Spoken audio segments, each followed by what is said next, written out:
a friend so that they may come and subscribe. Yes, nobody has got a friend in this world.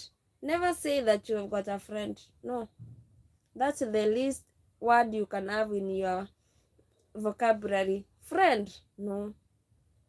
Nancy say I have a friend. This friend whom I call I have a friend, he or she has got a friend also, and that friend which she or he says is a friend has got another friend also. So that's how the chain goes. I've got a friend. No, no, no. For those who have been in that situation of friendship, they've got a story to tell. If they can tell, you'll be shocked and say for sure there's nothing like friendship.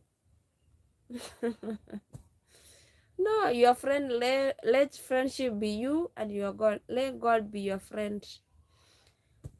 What do you see